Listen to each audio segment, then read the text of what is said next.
Maraming nagtatanong po sa akin, Chinky, paano ba guminhawa ang buhay ng tao? Paano bang yumaman ang isang tao? Everybody wants to become a millionaire. Ang sinasabi ko parati, ang pagyaman ng isang tao ay hindi po nag-uumpisa kung anong laman ng kanyang bulsa, kundi kung ano ang laman ng kanyang isipan. I'd like to share to you a simple formula that can really help you on how to become wealthy. Let's start with this. Mindset plus action equivalent to what we call as result. Ulitin po natin. Mindset plus action equivalent to result. Kung tayo po ay may negative mindset, tayo po rin magkakaroon ng negative action. Negative din ang magiging resulta ng ating buhay.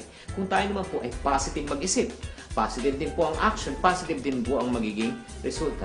Ang isang magandang halimbawa po ay katulad ng paano tayo pinapalaki ng ating mga magulang. Sinasabi sa atin ng ating mga magulang, anak, mag-aral ka mabuti para paglaki mo maghanap ka ng magandang trabaho.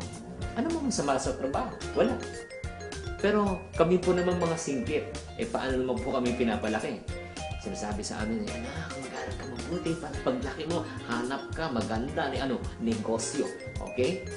Marami yung mga classmate na mga Pilipino naghanap ng magandang trabaho, nagpass na magandang resume after graduation.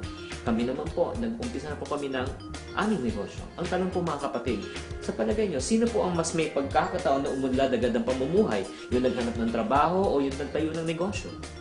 Definitely, ang sagot po, yung nagtayo ng negosyo. Maraming nagsasabi naman, Chinky naman, wala naman kaming puhunan, wala naman kaming, let's say, connection. Pero sabihin ko sa inyo, ano pinagkaiba po namin? Pareho po kami ng paaralan, pareho namin pagkakataon. Ang pinagkaiba po, kung ano po ang mindset ng magulang sa kanyang anak. Ganun po kapangyarihan yung mindset. If we change our mind, we will change our life.